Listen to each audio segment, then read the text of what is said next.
Puji Tuhan, puji Tuhan. Berapa banyak yang siap mendengarkan firman Tuhan? Lambaikan tangan saudara. Bisa beri tepuk tangan bagi Tuhan kita Yesus. Ya, kita dengarkan firman Tuhan. Dan saya akan bawakan judul tentang pranatal. Ya. Nah, saya percaya tidak kebetulan Natal itu Tuhan adakan menjelang tahun baru. Menjelang apa yang akan kita hadapi tahun yang akan datang. Natal itu adalah pembuka. Saya percaya ini bagi pribadi saya. Natal itu adalah Allah mempersiapkan kita bagi tahun yang akan datang. Kita tidak tahu, memang manusia bisa berprediksi, tapi kita tidak tahu persis apa yang akan terjadi. Ya, prediksi manusia selalu lebih buruk katanya daripada tahun sebelumnya. Tetapi kita sebagai anak-anak Tuhan, sebagai orang-orang percaya, apapun keadaan zaman ini, apapun kondisi yang akan kita hadapi pada tahun yang akan datang, percayalah Tuhan beserta dengan kita. Amin. Percayalah, ya, Dia tidak tinggalkan perbuatan tangannya. Natal adalah Allah yang menjadi manusia. Natal adalah Allah yang menjadi manusia. Allah yang adalah roh itu. Dia menjadi manusia. Manusia yang bisa disentuh, bisa dipegang, bisa dilihat, bisa didengar. Allah yang tadinya adalah roh, yang tidak bisa dilihat, tidak bisa disentuh, tetapi dia berubah, mau mengambil rupa manusia. Bisa kita pegang, bisa kita sentuh, bisa kita rasakan. Haleluya. Maksudnya kita bukan firman itu jadi manusia, ya. Murid-muridnya pernah punya pengalaman dengan dia, murid-muridnya pernah mendengar tentang firman-Nya, murid-muridnya pernah menyentuh dia pribadi itu. Dan pada pagi hari ini kita akan melihat bagaimana prosesnya. Bagaimana prosesnya Allah menjadi manusia, kenapa dia mau jadi manusia. Ya, kita melihat bersama-sama dalam Kejadian 1 ayat yang ke-26, kita mulai. Kejadian 1 ayat yang ke-26, berfirmanlah Allah, ya, berfirmanlah Allah, baiklah kita, ini Allah mengucapkan firman ini, Allah mengucapkan kata-kata ini kepada dirinya sendiri ya, kepada dirinya sendiri. Dia katakan, baiklah kita menjadikan manusia menurut gambar dan rupa kita, ya, supaya mereka berkuasa. Supaya mereka berkuasa atas ikan-ikan di laut dan burung-burung di udara dan atas ternak dan atas seluruh bumi dan atas segala binatang dan atas seluruh bumi, ya, dan atas segala binatang melata yang merayap di bumi. Maka Allah menciptakan manusia itu, ya. Maka Allah menciptakan manusia itu menurut gambarnya. Menurut gambar Allah diciptakannya, perhatikan kata-kata ini, dia. Ya. Menurut gambar Allah diciptakannya dia. Lalu laki-laki dan perempuannya diciptakan mereka. Nah, mana yang benar ini? Diciptakannya dia, satu orang, dan diciptakannya mereka. Tentunya lebih dari satu. Nah, marilah kita melihat bagaimana ini proses dapat terjadi. Ya. Nah, mari kita lanjutkan slide berikutnya. Nah, Allah berfirman kepada dirinya sendiri. Ya. Allah berfirman kepada dirinya sendiri. Dia ucapkan kata-kata ini kepada dirinya sendiri. Dan apa yang Allah ucapkan itu terjadi. Saudara percaya itu? Ya, kita baca Kejadian 1 itu, berfirmanlah Allah. Setiap Allah berfirman, pasti sesuatu terjadi. Dari apa yang, di mana Allah mengucapkan firman itu, dari itu keluar sumbernya. Dari laut dia ucapkan firman-Nya kepada air, lalu dari air itu keluar ikan-ikan. Dari udara dia ucapkan firman-Nya, lalu dari udara itu keluar segala jenis burung. Dari tanah dia berfirman, dari tanah itu keluar tumbuh-tumbuhan dan binatang-binatang. Nah, dari apa yang Allah firmankan itu keluar. Sesuatu terjadi. Nah, bagian pertama kita melihatnya, bagian pertama keluarlah roh manusia. Ya. Pertama ini, keluarlah roh manusia tadi. Saudara perhatikan ayat yang ke-27, ayat yang ke-26 tadi. Ya, yang ke-26 dia berkata juga, baiklah kita menjadikan manusia menurut gambar dan rupa kita, supaya mereka berkuasa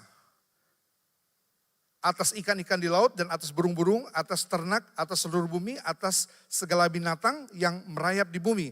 Maka Allah menciptakan manusia itu menurut gambarnya diciptakannya dia.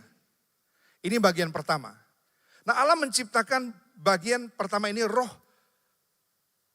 Allah yang dari bagian dari diri Allah itu keluar menjadi roh manusia. Ya, tangkap dulu ini. Ini bagian pertama, roh manusia itu keluar. Ya, roh manusia itu keluar. Nah, dikatakan supaya mereka berkuasa atas seluruh bumi. Nah, bagaimana bisa berkuasa atas seluruh bumi? Sedangkan yang pertama, bagian pertama Allah berfirman kepada dirinya, keluarlah roh itu, roh manusia itu.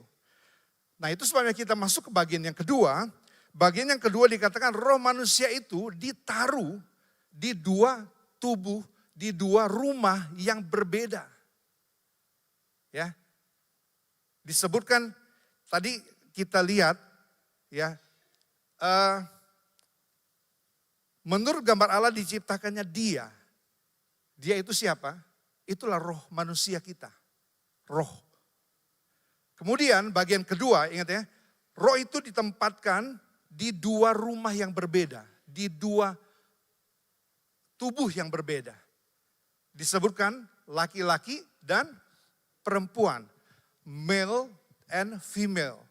Yang pertama tadi Allah menciptakan manusia, man, yaitu bentuknya roh, tapi roh yang sama ini ditempatkan di dua tubuh yang berbeda. Laki-laki, male, dan perempuan, female. Ya, ya, ini memang cukup penting. Kita lihat ini perbedaan ini. Ya, itu sebabnya dalam pelajaran pernikahan banyak kali saya sampaikan ini, khususnya mengenai perbedaan antara pria dan wanita, laki-laki dan perempuan. Ini penting sekali diketahui dan dipahami oleh pasangan-pasangan. Sebab kalau dia tidak memahami, pasangan-pasangan tidak memahami hal ini, inilah sumber konflik. Sumber yang paling banyak konflik. Harusnya konflik itu datang dari luar. Datangnya dari pihak luar, bukan dari dalam. Ya, bukan dari dalam rumah tangga itu. Tetapi pada kenyataannya kita lihat, konflik itu paling banyak justru datang dari dalam.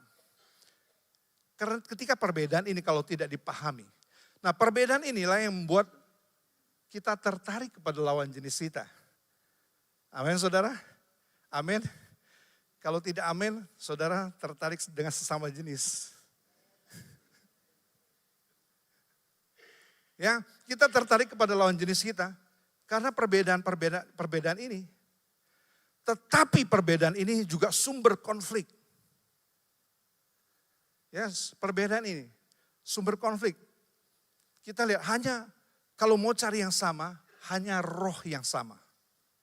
Nah, itu sebabnya carilah perbedaan ini. Carilah persamaan ini. Itu sebabnya isinya orang berpacaran itu apa? Roh yang sama. Ini kita perlu, kita cari tahu dulu. Dia cinta Tuhan enggak? Dia anak Tuhan bukan? Ya, ini yang sama. Nah, kebutuhan roh itu apa? Kebutuhan roh itu takut akan Tuhan, firman Tuhan, ya, doa, ya itu isinya kalau kita berpacaran. Ya, bukan nonton, lagi-lagi makan, lagi-lagi nonton, dan habiskan waktu berdua. Nah, tidak dibicarakan untuk perbedaan ini, kita harus saling memahami. Baru tubuh kita jelas berbeda. Apalagi kita masuk ke jiwa. Wah, di jiwa ini begitu banyak lagi, lebih banyak perbedaan. Ya, di jiwa itu ada pikiran wanita, pikiran laki-laki. Wah, itu beda banget. Perasaan lagi. Wanita itu cenderung memakai perasaan. Laki-laki itu cenderung memakai pikiran. Jadi itu saja berbeda, saudaraku. Nah, kita lihat ini ya. Pria itu wanita selalu bilang begini. Pria itu dia berusaha mengubah pria. Pria itu tidak pernah mendengar katanya. Ya. Sementara wanita itu berusaha mengubah pria. Ya, wanita kalau lagi berpacaran, dia berusaha mengubah pria. Sementara itu, kalau kita lihat, pria itu tidak pernah mendengarkan. Nah, itu sudah berbeda, pokoknya berbeda, banyak perbedaan antara wanita dan pria, yang jelas berbeda. Nah, kalau kita berpacaran itu, carilah persamaan di dalam roh kita. Ya, jadi perbedaan itu kita harus terima dan kita harus bisa memahami. Barulah terjadi persatuan itu. Ya. Menerima. Nah, apakah bisa menerima hari ini? Saudara-saudara yang duduk suami istri, bisa menerima? Itu sebabnya kalau kita bisa menerima, kita bisa duduk bareng hari ini. Ya, kalau kita tidak bisa saling menerima, tidak bisa saling mengerti, wow. Itu sebabnya sumber-sumber konflik itu ada di sini. Nah, banyak lagi perbedaannya kalau kita mau pelajari, tapi saya tidak berhenti di sini, kita lanjut lagi. Ya. Nah, Allah setia terhadap apa yang Dia katakan. Apa yang Dia katakan, firman-Nya, Dia setia menggenapi apa yang Dia katakan. Ya. Kalau kita lihat sifat Allah itu kudus. Dia tidak mungkin berdusta. Karena Dia kudus, Dia murni, ya, Dia tidak ada kepalsuan di dalam dirinya. Jadi Dia tidak mungkin berdusta. Apa yang Dia katakan selalu pasti digenapi. Ya, saudara percaya Allah kita kudus? Percaya juga bahwa Dia menggenapi setiap janji firman-Nya. Masalah selalu ada pada kita. Kenapa Allah itu tidak mendengar doa kita? Nah, saudaraku, kita lihat Allah itu esa. Dia satu. Satu. Utuh. Whole. Nah, keutuhan ini penting sekali saudara menyadari bahwa Allah kita esa. Jadi, apa yang Allah katakan satu itu, ya tetap musim apapun berganti, bergeser musim, semua di dunia ini bergeser, Dia tetap satu. Dia tetap esa, Dia tunggal. Dia tidak bisa ngomong satu, lalu besok berubah jadi dua. Besok lagi berubah jadi tiga. Dia tidak bisa. Dia esa. Dia punya karakter. Begitu juga dengan karakter ya. Karakter itu seperti A.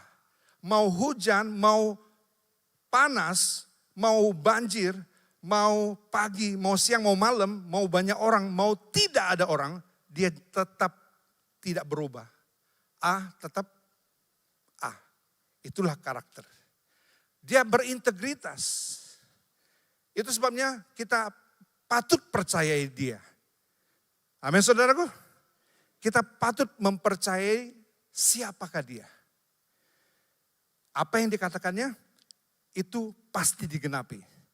Apa yang dia firmankan pasti digenapi di dalam diri saudara dan saya.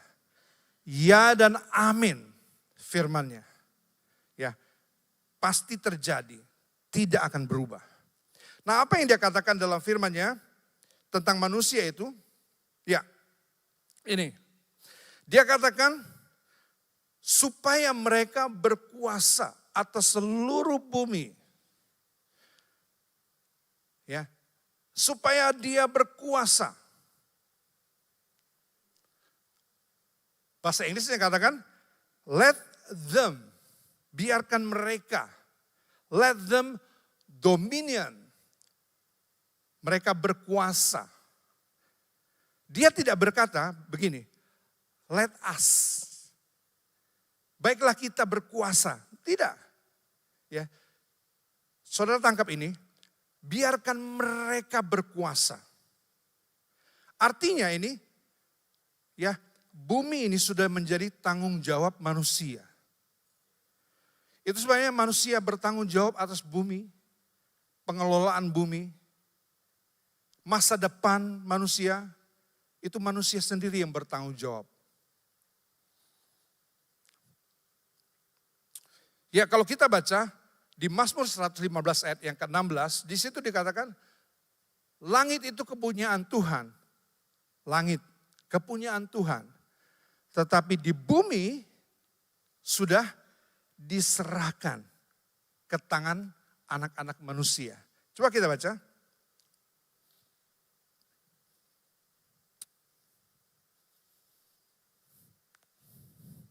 Nah, langit itu langit kepunyaan Tuhan dan bumi itu telah diberikannya kepada anak-anak manusia. Itu let them, biarkan mereka. Ini kita manusia, diberi kehendak bebas untuk ngapain aja. Tetapi ingat, kebebasan itu ada tanggung jawabnya.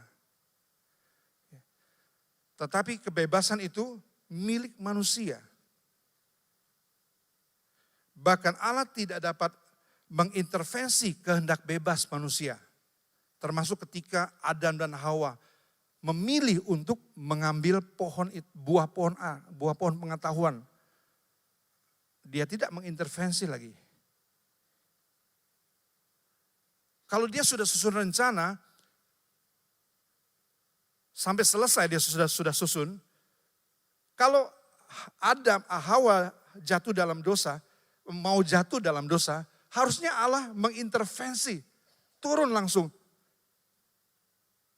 Dia mengintervensi ular itu supaya tidak menggoda Hawa. Maka rencana Allah akan jalan mulus terus. Tetapi itulah dia sudah berkata-kata. Biarkan mereka. Ya, biarkan mereka berkuasa. Nah, itulah sebelum Tuhan bertindak juga, Tuhan harus ngomong dulu kepada hamba-hambanya, para nabi. Dikatakan di Amos 3 ayat yang ke-7. Kalau saudara baca, coba.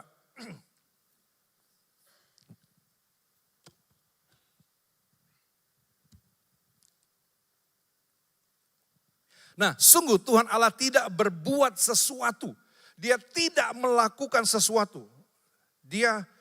Sebab dia terbatas sebagai Allah yang roh. Dia tidak mengintervensi lebih jauh, dia selalu pakai hamba-hambanya. Sebelum dia bertindak, dia selalu pakai hamba-hamba Tuhan. Yaitu para nabi. Ya, dia selalu bertindak, menyatakan sesuatu tanpa menyatakan keputusannya. Tidak berbuat sesuatu tanpa menyatakan keputusannya kepada hamba-hambanya, para nabi. Ya, itu sebabnya saudaraku, setiap kali Allah hendak bertindak atas bumi ini, Allah terlebih dahulu ngomong. Sebelum dia menghukum pada zaman Nuh dengan air bah, dia harus ngomong dulu dengan Nuh. Sebelum Tuhan menghukum Sodom dan Gomora, dia harus ngomong dulu dengan Abraham. Wow, dahsyat itu. Dia berkuasa penuh, tetapi dia tunduk kepada firman-Nya. Apa yang dia sudah katakan pasti terjadi, pasti terlaksana. Itulah hebatnya Allah kita. Itulah hebatnya firman Tuhan. Kalau saudara meyakini firman Tuhan itu terjadi, itu pasti terjadi atas diri kita. Asal saja kita tidak di pihak kita yang tidak ada penghalang-penghalangnya. Ya saudara, jadi sepenuhnya manusia itu berkuasa atas bumi ini. Manusia yang terdiri dari roh, jiwa, dan tubuh itu berkuasa sepenuhnya atas bumi ini. Nah saudaraku, iblis pun tidak berkuasa pada mulanya atas manusia. Dia tidak berkuasa. Dia tahu dia tidak berkuasa. Tetapi dia pinjam ini. Pinjam apa? Tubuh ular. Dia meminjam tubuh ular. Nah yang saya berbaca ini menarik ini. Pada waktu ular itu ngomong sesuatu kepada Hawa, dia nggak kaget. Dia nggak kaget lihat ular itu bisa ngomong. Nah, saudara kita tahu, manusia itu ngerti ya bahasa binatang dulu. Sebelum jatuh dalam dosa itu cerdas sekali. Dia bisa dengar ular berbicara kepada dirinya. Dia minjam tubuh ular. Nah iblis itu iri, berusaha merampas otoritas yang diberikan Allah kepada manusia. Iblis itu iri, dia sebagai orang yang terutama di sorga dulu, menjadi pemimpin dari maha malaikat, dia pemimpin paduan suara, dia pemimpinnya pujian. Dia terjatuh karena pemberontakannya, dia dijatuhkan, dia hilang kekuasaannya, otoritasnya. Itu sebabnya dia harus memakai sesuatu yang dari bumi ini. Dia pakai ular untuk mencobai Hawa. Ya, itu terbukti di dalam Matius 4 ayat 8 dan 9. Seluruh dia katakan kepada Yesus, ya waktu dia mencobai Yesus, dia perlihatkan kepada Yesus kekayaan dunia ini dan kerajaan-kerajaan, dan itu akan diberikan kepada mereka yang mau menyembah kepada iblis. Perhatikan ya. Itu bisa diberikan kepada orang yang mau menyembah kepada iblis. Itu bisa diberikan kepada orang yang mau menjual jiwanya kepada iblis. Banyak ini tokoh-tokoh terkenal menjual jiwanya kepada iblis lalu jadi terkenal. Ya. Nah, kita lanjut saudaraku. Ya. Nah, Allah pun adalah roh. Ya. Yohanes 4 ayat yang ke-24 dikatakan Allah itu roh. Barang siapa menyembahnya harus menyembahnya di dalam roh dan kebenaran. Menyembah dia di dalam roh. Itu yang paling penting. Ya, tubuh itu bisa menipu. Jiwa itu juga bisa menipu. Tetapi roh itu tidak mungkin menipu. Roh itu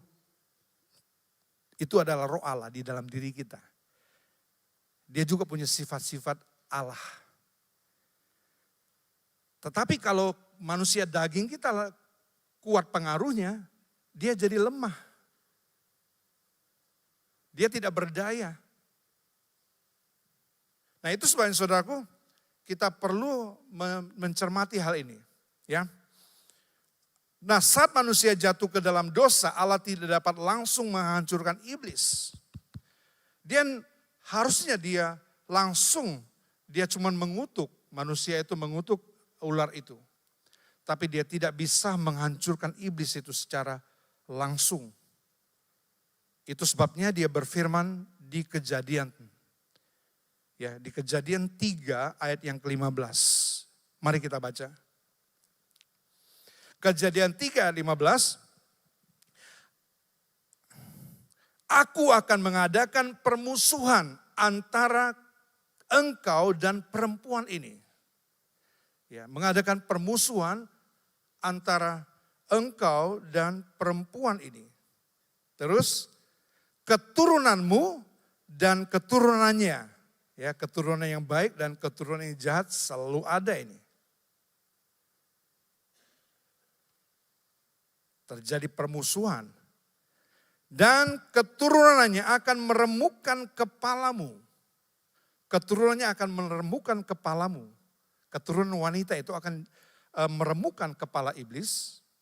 Dan kepala iblis dan engkau akan meremukkan tumitnya.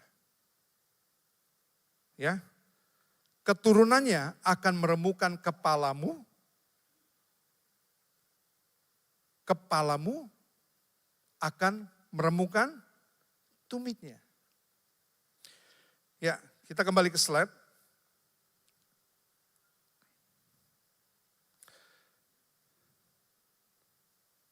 Next.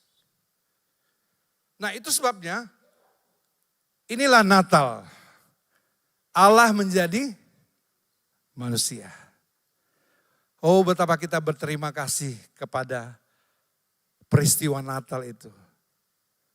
Allah menjadi manusia. Selama ini dosa menguasai manusia. Manusia dibuat tidak berdaya. Tetapi Allah turun menjadi manusia, ya. Allah menjadi manusia untuk menghancurkan kepala dari ular, iblis atau Lucifer itu. Nih, Allah pinjam juga rahim Maria. Wow, Allah butuh tubuh ini. Bagaimana dia bisa jadi manusia? Bagaimana dia yang kudus itu, darahnya yang kudus itu? Nah, saudaraku, kalau kita tahu, pada waktu seorang wanita mengandung, ini hebatnya, darahnya itu tidak bercampur dengan darah anak itu. Ini proses terjadinya. Tanpa persetubuhan juga tidak bisa ada bayi dalam perut, dalam rahim Maria. Tanpa persetubuhan. Nah, sedangkan Allah ini kudus, Allah suci. Dia darahnya itu benar-benar kudus.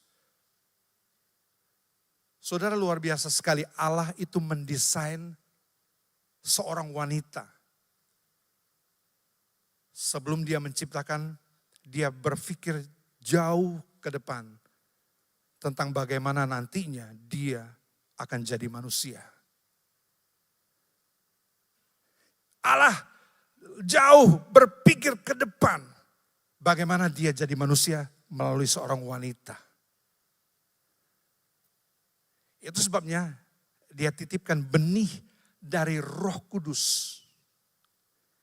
Tanpa persetubuhan, tanpa percampuran darah. Kita tahu darah bayi itu tidak bercampur dengan darah ibunya. Itu menarik sekali. Golongan darah anak-anak kita tidak tergantung dari golongan darah ibunya atau bapaknya. Maksudnya harus mutlak sama. Itu terjadi percampuran antara ibu dan bapak. Tapi ini benar-benar terpisah. Tidak terjadi persetubuhan, tidak terjadi campur darahnya.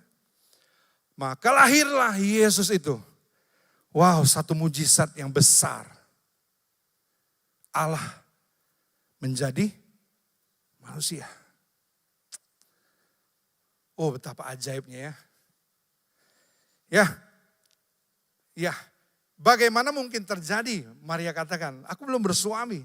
Jelas-jelas tidak mungkin. Tapi Allah katakan begini, apa yang mustahil bagi manusia, tidak mustahil bagi Allah. Amin saudaraku? Amin. Kalau saudara juga percaya ini, tidak ada yang mustahil bagi orang-orang percaya. Asal ada roh Allah bekerja di dalam setiap doa-doa kita. Ada roh Allah yang bekerja di setiap doa-doa kita. Ada Roh Kudus yang bekerja menggenapi firman Tuhan. Jadi kenyataan. Dari iman kita jadi kenyataan. Peran roh Allah ini besar sekali. Peran dari Roh Kudus ini besar. Nah, itu sebabnya saudaraku, kita perlu sekali selalu dipimpin oleh Roh Kudus. Ya. Bukan saja kita harus dipenuhi dengan Roh Kudus, tapi bagaimana setiap hari Roh Kudus itu memimpin kita, mengambil keputusan di pikiran kita, di perbuatan kita, di perkataan kita, dipimpin selalu oleh Roh Kudus. Dan tidak ada yang mustahil bagi Tuhan. Tidak ada yang mustahil. Ayat yang ke-37 katakan. Nah, terus kita maju. Nah, itu sebabnya Natal itu adalah mimpi buruk bagi iblis. Ya, dia dengar perkataan dari Allah. Ya, keturunanmu, keturunan perempuan itu akan meremukkan kepalamu. Dia dengar iblis. Dia berusaha mempengaruhi banyak manusia. Jatuh ke dalam dosa, hancur. Dia tunggu waktu ini kapan. Bahwa keturunannya akan meremukkan kepalamu. Iblis tahu ini pasti akan terjadi. Bukan berarti iblis punya iman. Iblis tahu siapakah Allah itu. Kalau Allah itu sudah berkata-kata, dia berintegritas, dia akan genapi. Ya, iblis tunggu kapan. Nah, sebab itu dari anak itu masih bayi berusaha dibunuh. Kita tahu peristiwanya apa? Pedang Herodes mengincar untuk membunuh anak itu. Dari sejak bayi, iblis bisa pakai siapa saja. Allah juga bisa pakai siapa saja. Ya, hati-hati, tapi iblis juga bisa pakai siapa saja. Dia pakai Herodes untuk membunuh bayi Yesus. Sebab iblis tahu ini calon yang akan menghancurkan kepalaku. Sebab Allah sudah berkata, Allah sudah berfirman. Ini pasti akan digenapi. Nah, dia baru berhasil dibunuh. Yesus baru berhasil dibunuh ketika Yesus dipaku di atas kayu salib. Wah, iblis bersorak-sorai pada waktu itu. Dia pikir ini menang, dia menang. Ya, dia pagut tumitnya. Wah, tidak berkuasa lagi menginjak kepalanya, dia pikir. Dia pikir Allah sudah kalah.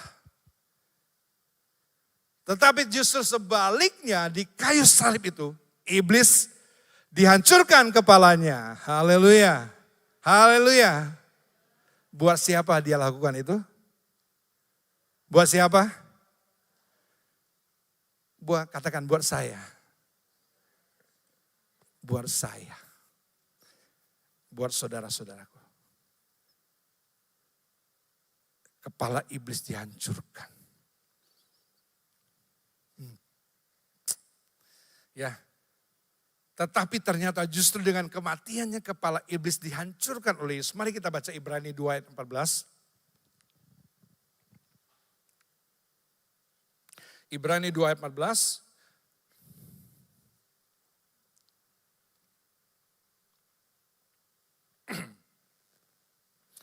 Nah, karena anak-anak itu adalah anak-anak dari darah dan daging, maksudnya kita ini, anak-anak itu.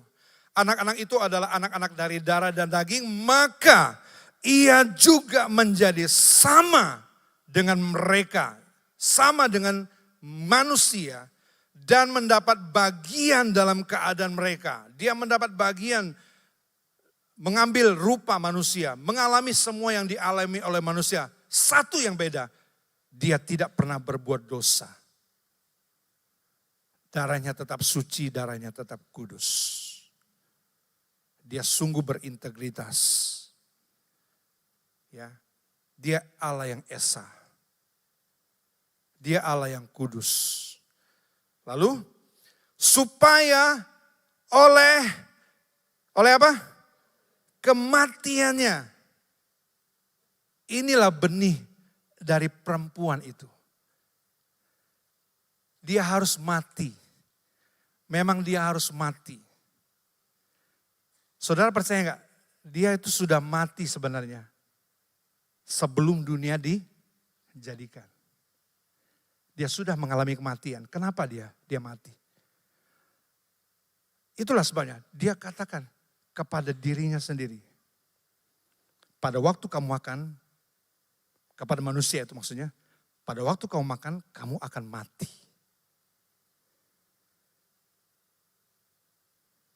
Jadi kematian itu menggenapi apa yang Tuhan katakan. Dia harus berkorban. Firman Allah katakan Yesus itu sudah mati sebelum dunia dijadikan.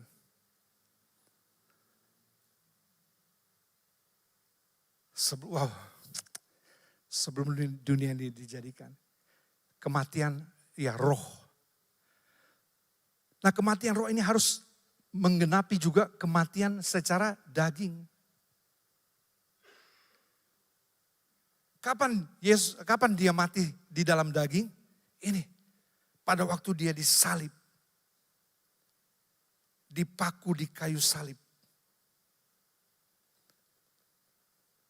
Oleh kematiannya ia memusnahkan dia, yaitu iblis yang berkuasa atas maut.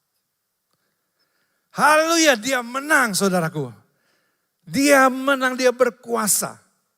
Nah itu sebabnya dia katakan dia berkuasa atas maut. Kita baca ayat, Matius 28 ayat 8, ayat 18. Matius 28 ayat 18.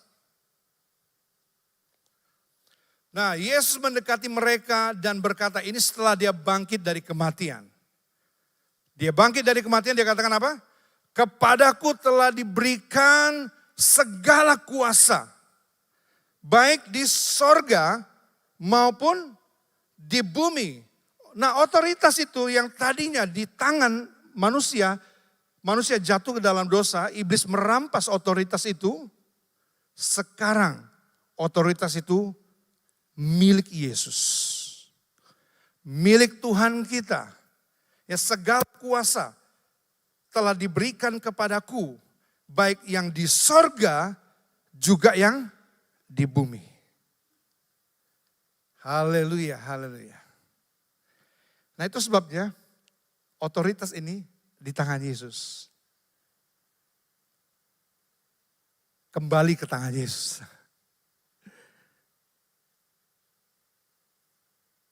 Tetapi itu akan diberikan kepada gerejanya. Ya. Otoritas itu sekarang ada di tangan Yesus dan dia akan berikan kepada gerejanya untuk melakukan hal yang sama. Otoritas itu dia berikan kepada gerejanya. Dia berikan kepada kita. Kita baca di dalam Markus 16 ayat yang ke-7. 16 ayat 17. Markus 16 ayat yang ke-17. Tanda-tanda ini akan menyertai orang yang, siapa yang percaya? Siapa yang percaya? Katakan saya. Siapa yang percaya? Ya, tanamkan firman Tuhan ini. Saya. Ya. Mereka akan mengusir setan-setan. Belum bisa dihancurkan, kepalanya saja dihancurkan. tetapi ekornya masih main. Ekornya masih punya kuasa. Menyeret sepertiga bintang-bintang di langit. Ya, ekornya, jangan kita pikir iblis kalah, kepalanya kalah. Tapi dia masih hidup, ekornya masih hidup. Wow, begitu bahayanya ekornya aja membuat kita bisa jatuh dalam dosa ya. Ekor. Di ekor itu ada kelaminnya katanya. Yaitu nubuatan juga bahwa kelamin ini akan menyebabkan banyak orang jatuh ke dalam dosa seksual. Ini di ekor ular. Wah. Nah, kita baca Roma 16 ayat 20 lagi. Ini ayat yang terakhir. Roma 16 ayat yang ke-20. Semoga Allah sumber damai sejahtera segera akan menghancurkan iblis di mana? Di mana? Di mana? Di bawah kakimu. Ingat, otoritas itu akan diberikan kepada kita gereja Tuhan. Melakukan hal yang sama seperti yang Yesus lakukan. Segera menginjak ular itu di bawah kakimu. Di bawah kakimu. Di bawah kaki orang-orang percaya. Kasih karunia Yesus Tuhan kita menyertai kamu. Nah, marilah kita orang percaya. Ya, ini jangan kita beri kesempatan lagi kepada iblis. Beberapa hari yang lalu, Hana bawakan firman Tuhan tentang rumah yang bersih. Rumah yang bersih itu tidak boleh dibiarkan kosong, rapi. Rumah yang sudah diusir, tadinya rumah itu dikuasai oleh setan. Tapi diusir oleh kuasa Tuhan. Nah, rumah itu tidak boleh dibiarkan kosong, rapi, teratur. Tetapi kosong, tidak ada penghuninya. Iblis sudah dikalahkan, iblis sudah diusir oleh orang-orang percaya. Dengan kuasa nama Yesus. Tapi jangan biarkan rumah kita kosong. Kita harus mengisi, itu sebabnya saudaraku dengar firman Tuhan. Itu mengisi hati yang kosong. Itu sebabnya kita mencari Tuhan, itu kita mengisi hati yang kosong. Itu sebabnya kita melayani. Itu juga memberikan hati kita terus ada dalam suasana kerajaan Allah. Suasana saling melayani. Jangan dibiarkan kosong. Kalau kosong, apa Alkitab katakan? Roh itu akan ngajak teman-temannya. Jangan dibiarkan nganggur rumah itu. Roh iblis akan ngajak teman-temannya 7. Ya, 7 atau berapa? Roh yang lebih jahat lagi. Dan akhirnya keadaan orang itu lebih buruk dari sebelumnya. Inilah orang Kristen yang nganggur. Inilah orang Kristen yang rumahnya kosong. Jangan biarkan rumah kita kosong. Jangan beri kesempatan kepada iblis. Gunakan otoritas ini. Saya percaya ini adalah firman Tuhan. Ya dan amin. Kuasa itu sudah diberikan kepada kita. Beberapa hari yang lalu ada anak ya, dia dipijit oleh dukun bayinya katanya. Dukun bayi itu apa? Tiba-tiba ketawa seperti nenek sihir. Sementara dia pijit anak itu. Nah, anak itu lagi panas badannya, demam. Nah, saya katakan dikasih kabar ke kami bahwa anak itu sedang sakit dan ada cerita-cerita seperti itu. Kuasa kegelapan. Nah, saya telepon dia. Benar ya anaknya sakit? Oh enggak, katanya sudah sembuh, enggak panas lagi. Ya memang beberapa hari yang lalu itu dipijit sama dukun bayi. Katanya seperti itu tadi saya ceritakan. Tetapi Om, Saya sudah doakan, ini dia. Saya sudah doakan, saya percaya. Saya percaya, saya sudah doakan. Ya, anak ini sudah didoakan. Ya kalau begitu saya berdoa dari rumah saja, karena sudah malam waktu itu. Saya telepon dari rumah, kita doakan lagi. Sampai hari ini, ya puji Tuhan tidak ada kita dengar kabar lagi tentang anak itu diganggu roh jahat atau apa. Nah seperti itulah kita menggunakan otoritas itu. Saya percaya saudaraku punya otoritas di tanganmu. Otoritas yang Allah berikan. Pakai itu, ya, pakai itu. Kita jangan main-main dengan iblis, malah kerjaan kita ngusir iblis. Dan biarkan roh Allah tinggal di dalam hidup kita.